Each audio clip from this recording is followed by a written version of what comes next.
Yo, what's going on YouTube, and welcome back to another Sunday vlog. So, what are we talking about today? Yes, that's right, I'm getting straight into it because I am going to try and actually keep these two like a slightly tighter time limit this time. I'm going to try and keep it under 10 minutes, but then I do appreciate having just said I'm going to get straight into it and then telling you this means I'm actually not getting straight into it. What am I talking about today? Working at Microsoft. Yes, that's right. You guys have been asking for it for a little while now. You guys sort of wanted to know kind of like what I actually got up to. Like, I did say kind of briefly in my Q&A sort of what I did and kind of how I got into it. But I know a lot of you are sort of like slightly more interested, so I figured I'd do like a slightly kind of like deeper video.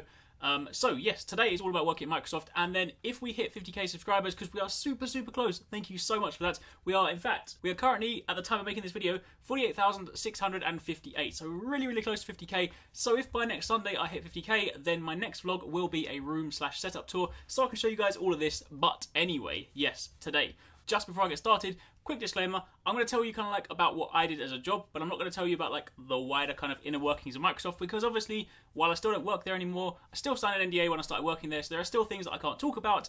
But anyway, that being said, I'm going to tell you guys what I did as a day job. Right, so where do I start? I suppose the best way to kind of do this, or the best way to start, would be to dial it back to when I first started working at Microsoft. I'll kind of briefly go over what I used to do, and then talk more so about kind of the thing that I've just done. So, I used to be a tester before I got into all the kind of stuff with Upload, before I started working in the London studio, and doing all the sort of like video production stuff, and the community management stuff. I was a tester. Kind of came in as, in Microsoft it was called a TA1, but it's effectively a junior tester. So I came in right at the bottom, I had no experience, came from university, did all that stuff like that, and then my day-to-day was testing games. However, for anyone that's a tester out there, you'll probably know this is extremely frustrating.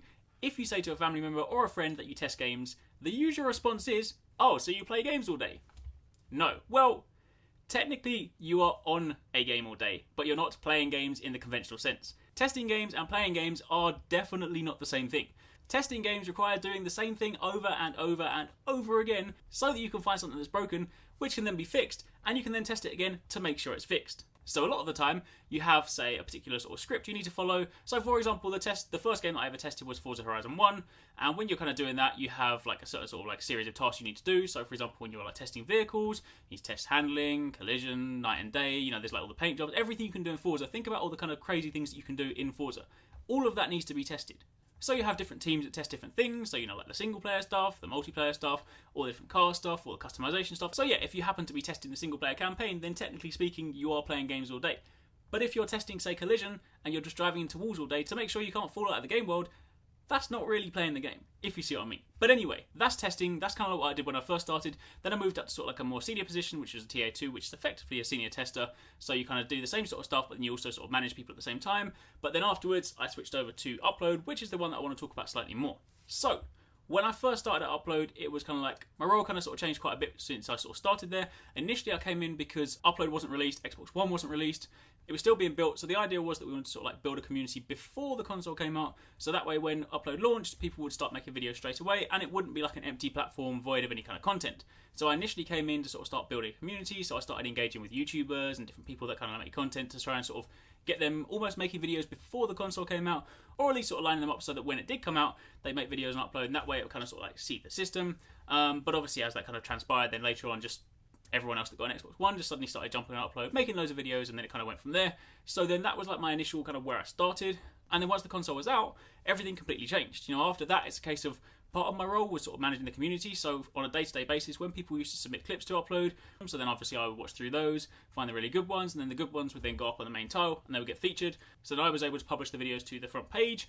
And then obviously on top of that, on a weekly basis, we ran like official content, which was like, initially it started off as top 10s every week, and it also started off as a like skills challenge every week. So we kind of sort of set the community a challenge, make a video about it, and then they would then submit clips to show that they've beaten that challenge, and then the winner would get announced the next week. So then I also did video production. Like initially I used to kind of host those videos, but then later on we got another member of the team who then used to sort of like do that primarily. So then I did a lot more kind of the editing stuff. Because when we were at Upload as well, or when I was at Microsoft, they had like a dedicated video editing team for like the official branded content. So anything that was like sort of heavily branded with Upload stuff was normally done by the video team, but then the more gamey centric stuff, the more sort of like game breakdowns and kind of like what I do for my YouTube channel, but I also did for Upload, those videos were edited by me. So I also, as a day-to-day basis, as well as doing community management and like presenting on videos, I also did video editing, which really helped me out as well, because if you guys have been on this channel since the start, you'll know that my videos have come a long way since then. In fact, I was looking back at some of the old ones the other day and oh my gosh, I'm a completely, well, I'm not a different person, I'm still the person that I was, but I kind of come across differently on videos because, you know, like back then I was sort of new and starting out, and I was sort of like a lot more rusty, a lot more kind of like shy when I was making my videos, and now I'm just kind of confident about what I do and like enjoy what I do. So hopefully that comes across. But yes, so that's helped out a lot. So anyway, yes, community management, and obviously also part of that was like engaging with members of the community, and also working with the content strategists to work on sort of like social media stuff. So obviously I used to do like Twitter stuff, like, you know, writing the tweets that went out on the day, or like, you know, making sort of graphical assets for Twitter, things like that. So yeah, community management, video production, video editing, presenting, and then obviously on top of that, then when it came to sort of like key points, we also went to events and sometimes set up events. So then there was also like events planning and events management. So when we went to, for example, E3, we not only went ourselves as Upload to like record videos and make videos for like all the different games that weren't out yet, but we also invited members of the community. So at that time, I then obviously had to like engage with the members of the community that we wanted to sort of take along with us, and then sort out their flights, sort out their hotels, make sure that when they come over, they've got somewhere to stay, all that good stuff. And then obviously once they're there, we're then sorting out like VIP access for all the stuff like at E3, making sure they've got like all access to like all the different areas, so that way they can experience the game, and then we can make our videos. So yeah.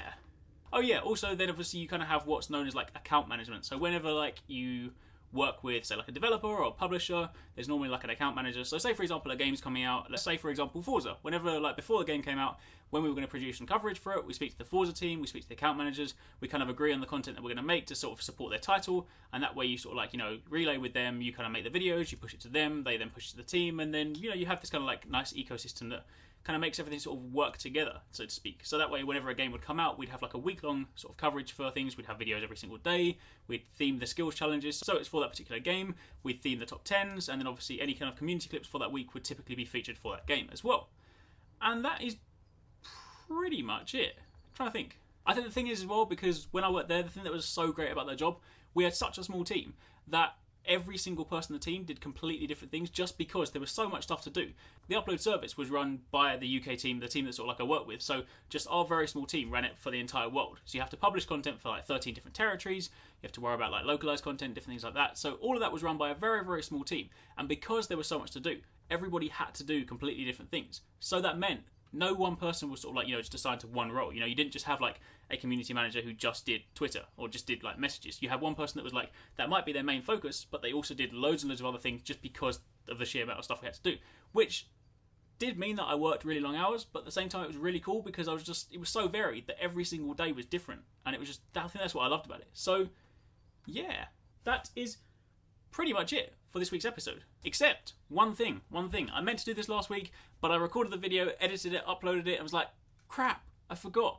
I want to do a giveaway this time. I mentioned in my Japan vlog that I have two of these to give away. These are limited edition white GameCube controllers for use with Super Smash Bros. For Wii U. So it's for the new game, but obviously, as you know, if you're a Smash Bros. Fan, that this is obviously a really, really kind of like, well, I mean, in the UK and the US, you could only get these in black, so they were kind of really limited as it was. In Japan, they had them in white as well, so these are super, super limited. In fact, this is my one, so let me actually show you guys what it looks like. Ta-da! There you go. That's what it looks like. All nice and white. Nice. It's got a really, really long cable, which is, these cables seem to be longer than the UK ones for some strange reason. But anyway, yes. So if you're a Smash Brothers fan, I appreciate, as I said before, Destiny is like my primary content. So, but unfortunately, at the time, I didn't have anything to give away for that. But these are still sitting around ready to go away. So for the time being, for this week, I'm going to be doing a giveaway just for one of these. But then in a later video, I'll give away the other one, and I've also got some other things lined up, some sort of slightly more relevant things. So I'm going to try and sort of sort out some Destiny stuff and some other stuff like that. But for this week, to win this, it's going to be super, super simple. What I want you to do is go over to, if you're not already, follow me on Twitter, which is, I'm going to put it on screen right now, at Arekkz, that's at Arekkz. Follow me on Twitter, and I want to know what your favourite Super Smash Bros. Character is and why. So, quite simple. Tweet me that with the hashtag Arekkz Gaming, which I'll also put on screen. Just basically say, you know, for example, like my favourite character, or in fact, my actual favourite character is Toon Link, because like I'm a massive fan of the Zelda series, and just Toon Link is faster than regular Link, and I'm all about speed. Obviously, that might not fit in a tweet, but basically, what's your favourite character, why, and put the hashtag Arekkz Gaming at the end of it, and using the power of a random number generator, I will find the winner, and I'll post this out to you, well, not this one because I've already opened this one, but I'll post the unopened version out to you next week. And that is pretty much it. I think I've probably gone over a little bit, but I think I probably won because I think my actual vlog was less than 10 minutes. I think the giveaway maybe made it a little bit longer. But anyway, that is it for this week. So, hopefully you enjoyed this video. As always, usual stuff. If you enjoyed this, thumbs up would be super appreciated. Leave a like down below. And also, if you're not already part of the Arekkz Gaming Nation, yes, that's right, that's a thing, Arekkz Gaming Nation. If you're not part of it, subscribe so you don't miss a single video. But other than that, that is it. So thank you very much for watching, and I will see you guys next Sunday, or in my next video. Either one.